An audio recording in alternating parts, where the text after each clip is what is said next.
Hi, I'm Alex from Southern Ukulele Store, and today we're going to continue our series on underrated ukuleles, this time focusing on the soprano size.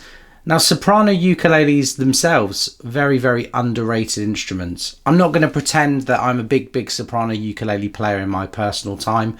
I tend to prefer the bigger size ukuleles, but there's just something about the soprano ukulele that makes its players passionate about it. They make people want to keep it alive. In fact, if you look at the historical works on the ukulele over the last 100+ years, the soprano ukulele has been integral to the instrument's survival. The modern world, the internet in particular, perhaps has given birth to this love for the bigger sizes of ukuleles that bridge the gap between a bright sounding instrument and a guitar. But the soprano ukulele has its own loyal fan base, people like George Elms, Christopher Davis Shannon, and even popular ukulele reviewer Barry Maz at Got a Ukulele. People who like the soprano tend to really like it, loyally. So today we're going to look at 10 underrated soprano ukuleles. I want to start with something that launched this year. This is the Flight NUS500. This is, I think, the best value solid mahogany soprano that we've ever had here. This is a great example of how technology and the speed of which things can be made has moved along, and compared to what you would have got 15 years ago for just under £100, this ukulele really sings. This ukulele here, some simple laser etched mahogany trim around the sound hole as a rosette, rosewood fingerboard and bridge, the Flight logo there on the headstock. It's even got 2 strap buttons and comes with a gig bag. I would say the only thing you want to note about this ukulele is that it has a through bridge, and through bridges can be quite hard to restring. You've got to feed the string through the bridge and then pull it out the sound hole, tie a knot in it, then pull it back to tension. Got it? Me neither. It's all good. Let's give the Flight NUS500 a play and see what you think.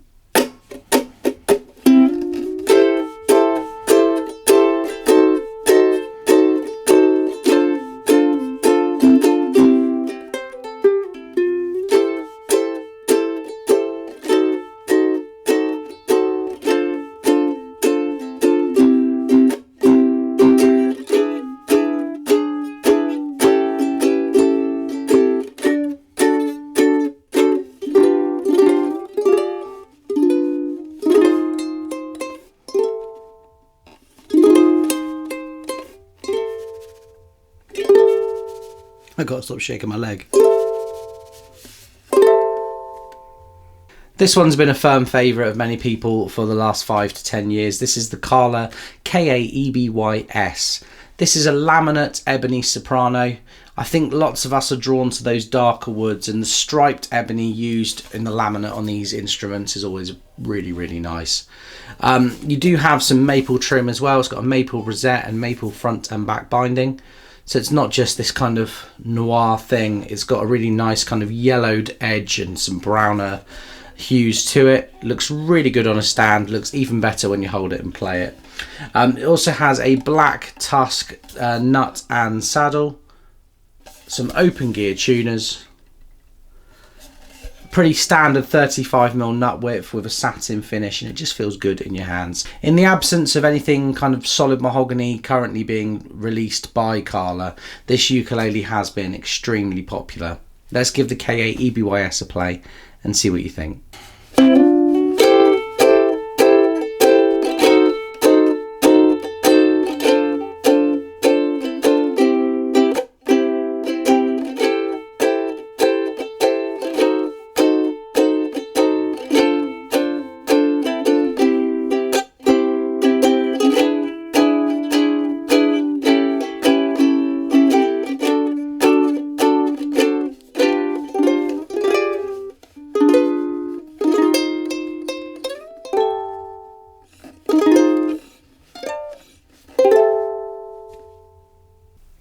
Let's just go out there and talk about the most underrated soprano of all time, in my opinion.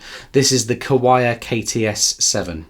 This one is pre-owned, so if you think that it doesn't look immaculate, don't worry too much. This one was well loved by somebody.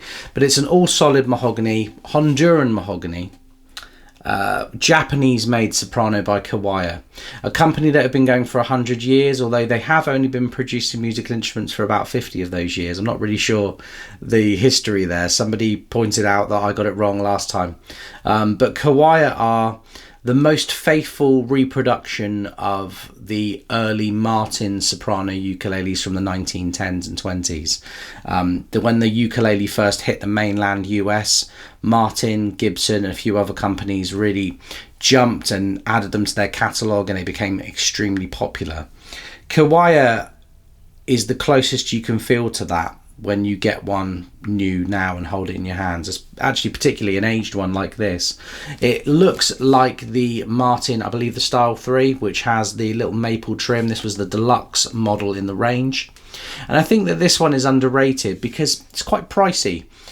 Not that many soprano ukuleles break £1,000 in 2025, but the KTS-7 is a premium instrument. And a lot of the marketing from Kiwaya is kind of trying to push the fact that they're using a particular type of mahogany to produce these, and a lot of the details like the strip going up the fingerboard are just done better on this ukulele than they're done on things like the more affordable Ohana copies of old Martins. You have here that original style Martin style headstock with the Kiwaya logo and Goto planetary tuners. The reason you would choose this is because it just feels very, very petite. It feels like an early ukulele. A lot of sopranos are quite slender, but this one just feels very, very light in your hands, and the neck is extremely shallow. Like the depth here, there's just no depth to it at all. It feels like I'm holding nothing at all. Nothing at all. You can't really go wrong with any Kiwaya model. The KTS-7 is underrated because not that many people go for the deluxe model. Let's give this a play and see what you think. Hi Marge, yes this is your uke.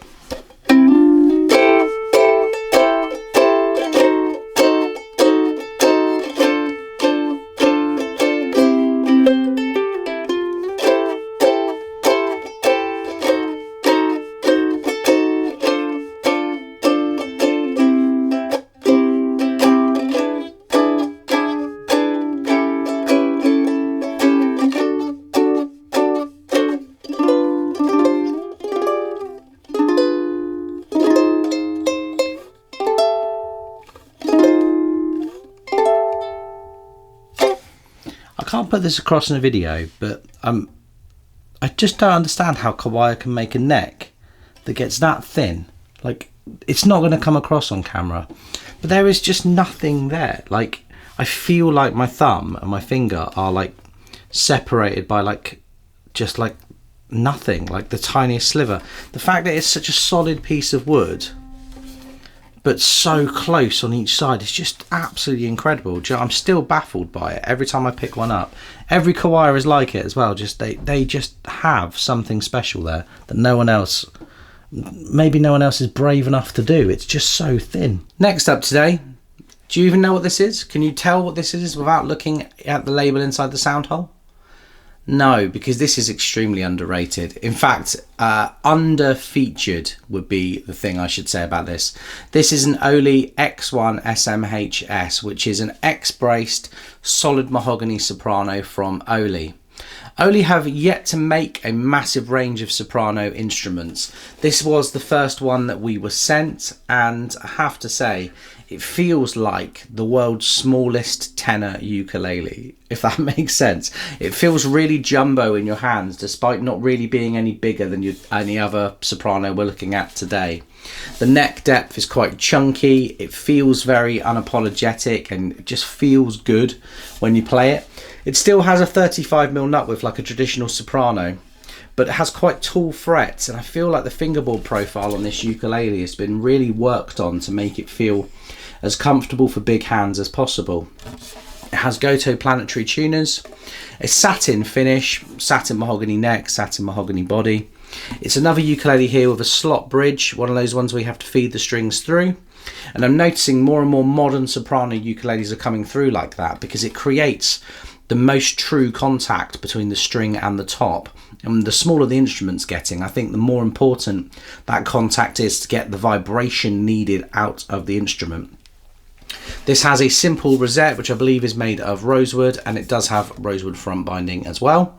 Also, you will like these dots on the side. It's got these wrap-around dots that are becoming very fashionable. So despite being quite a traditional instrument at its core, there's a lot going on that feels very, very modern in your hands. It's an exciting uke to play while still looking very, very traditional. That's quite hard to do sometimes. So there, that's the Oli X-SMH-S. Let's give it a play and see what you think.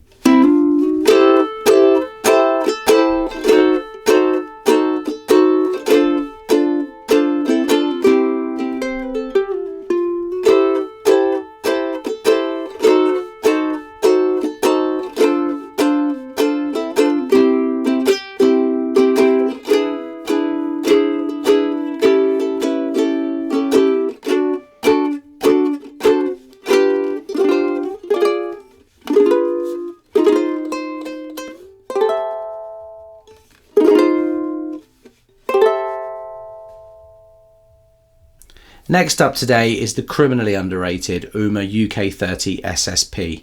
This range of ukuleles across the various sizes have been just so popular. Probably this is, along with its mahogany counterpart, the most popular soprano ukuleles we sell day to day at SUS.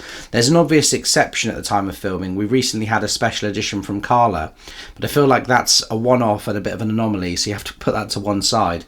Day to day, people coming in the shop trying sopranos tend to go away with a pineapple these days. Not necessarily because they were looking for a pineapple ukulele, but because these Ohanas just have something about them. This is all solid acacia with front and back binding. They've used some lovely acacia pieces on all these in all sizes. A maple rosette. You have a slotted headstock, which is quite rare on a soprano, but doesn't really make this instrument feel strange in your hands, probably because it's got the slightly bigger body. You have open gear tuners and a gloss finish all over, including on the neck, which once again quite uncommon. You don't see that on many ukuleles these days.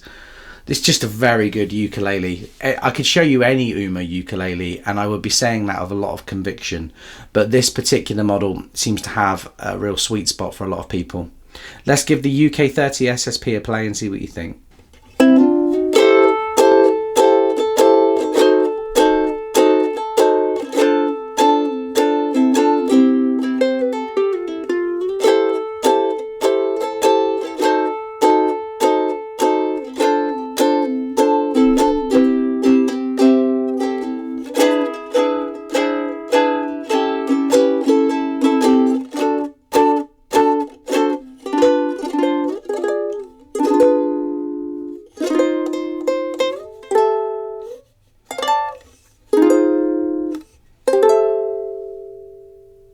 This feels like a good time to talk about this ukulele. This is the Ohana UK20 SSP.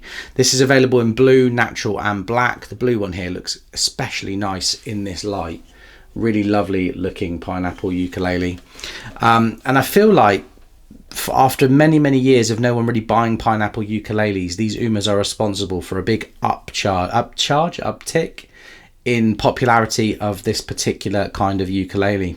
When I was writing down the ukes I was going to feature on this list, I kept coming back to, well, what is a soprano? Because the soprano has many faces. You get pineapple shapes and bell shapes. You get long necks that have concert scales but soprano bodies. And you think, well, at what point is something a true soprano? And I think I've tried to feature things here that are true sopranos today.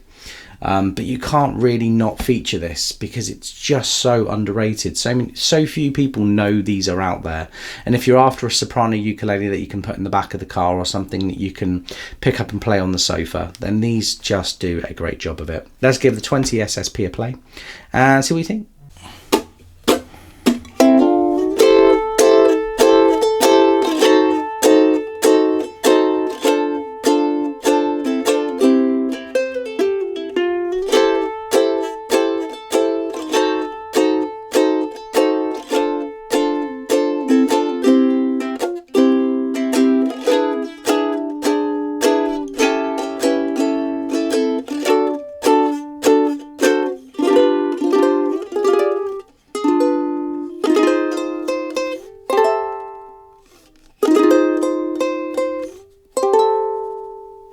I could have taken any Ohana out of the stockroom and put it in this video.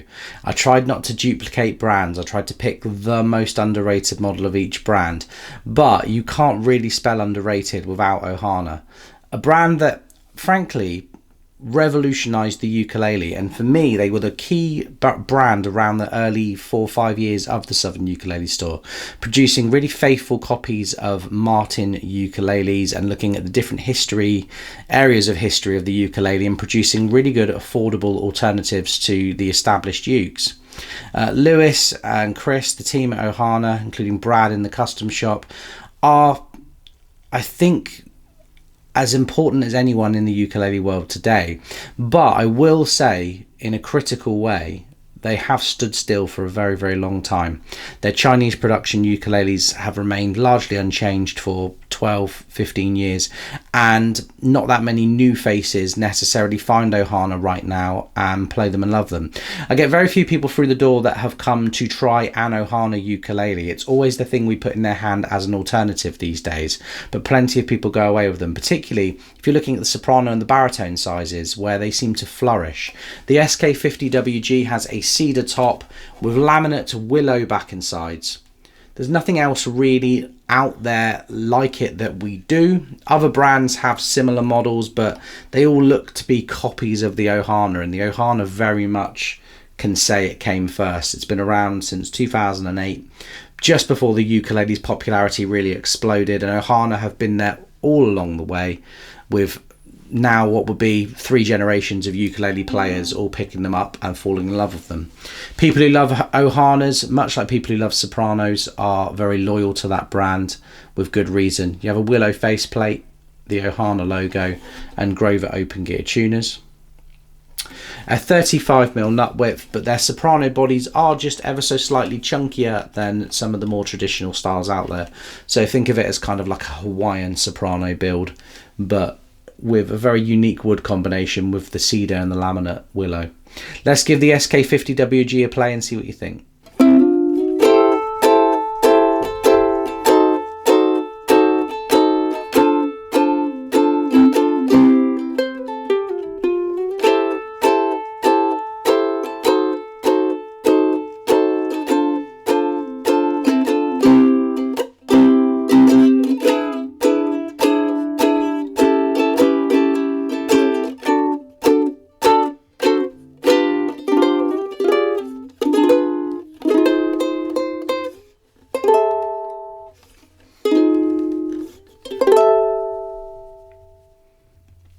That was me, not the uke. I find it very hard to play sopranos without bending them slightly out of tune. That's my big shovel hands for you. Next up today, we have the ukulele that spawned 1,000 ukulele campsite sing-alongs over the last 10 years. This is the Enya Nova U Mini. The Nova U concert, when it was first launched, was kind of the Amazon ukulele, the ukulele that the big box retailers and shifters had, and they came straight from the Chinese factory, and they had some questionable quality control. But the style of this ukulele, that concept with the slimline body, the contour going up so you can feel your way to the higher frets, all looks very familiar because it's very, very popular now at the high end too. But Enya have been doing this with these composite plastic materials for a very, very long time now. The brand have even moved into the guitar world, and this shape is just as synonymous and iconic in the guitar world as the ukulele world. But the Nova U Mini was one of the last to launch. They went to the Soprano size very, very late on. Certainly here in the UK, it's been available a much shorter time than the concert and tenor size. It's an all composite ukulele, so that even the fingerboard is plastic. 2 strap buttons going up to the Enya logo with the gold open gear tuners and white buttons. There's not much adjustment you can do with an Enya U, but I will say we do have to do some setup work on them. So if you watch my video and then you go on Amazon and buy one, I'm going to be very, very annoyed, okay? Where was I? This is the Nova U Mini. I'm going to give this a play for you now and see what you think.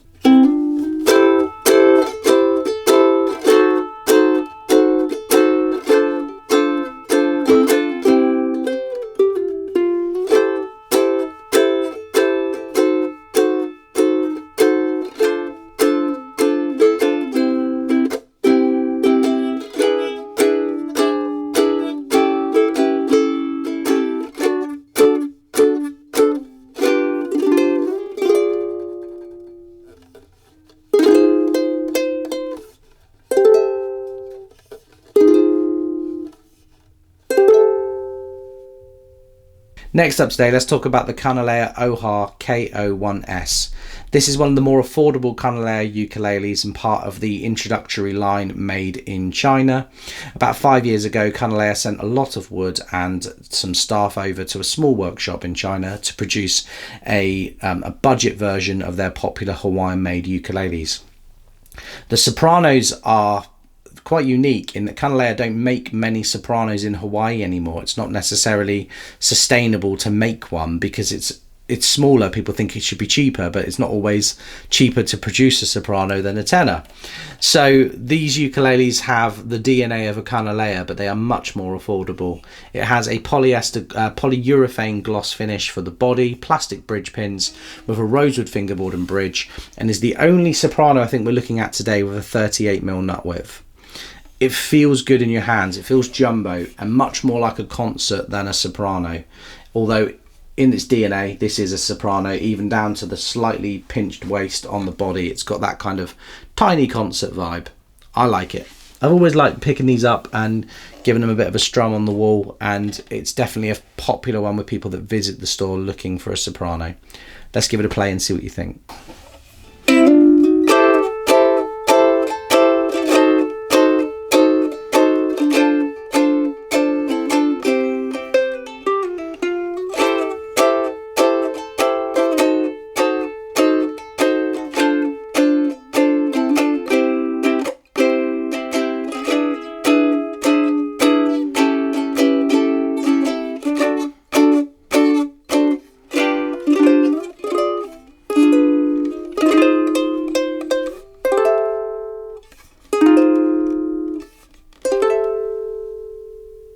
This is the Big Island KT-SPS.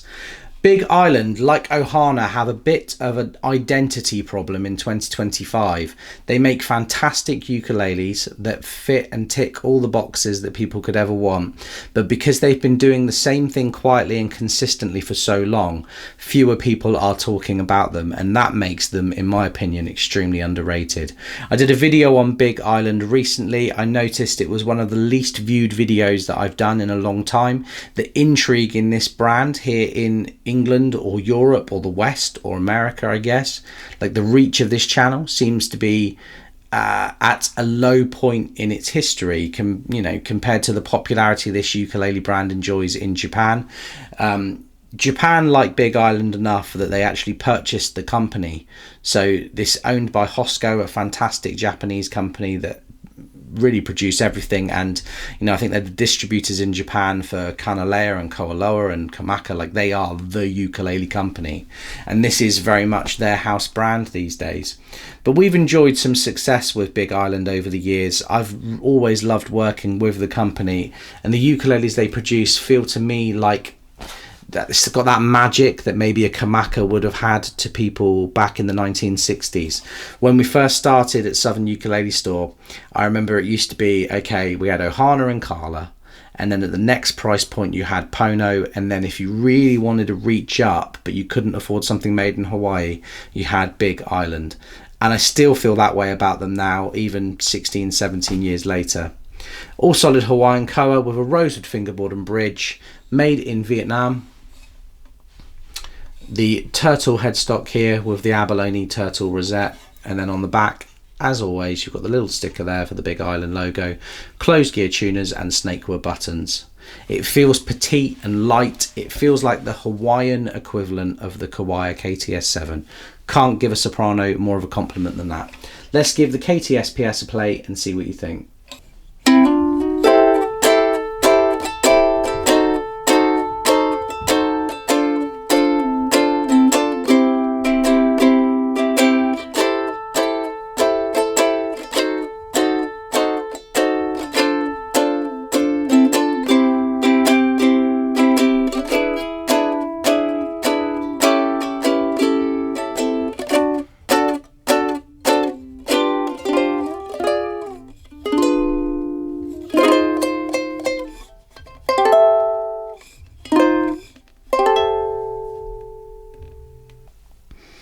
This ukulele was always going to be a bit easier to produce than many of the others in the series because Soprano ukuleles are just so underrated. Which was your favourite, folks? Let us know in the comment section, and I'll be back very, very soon.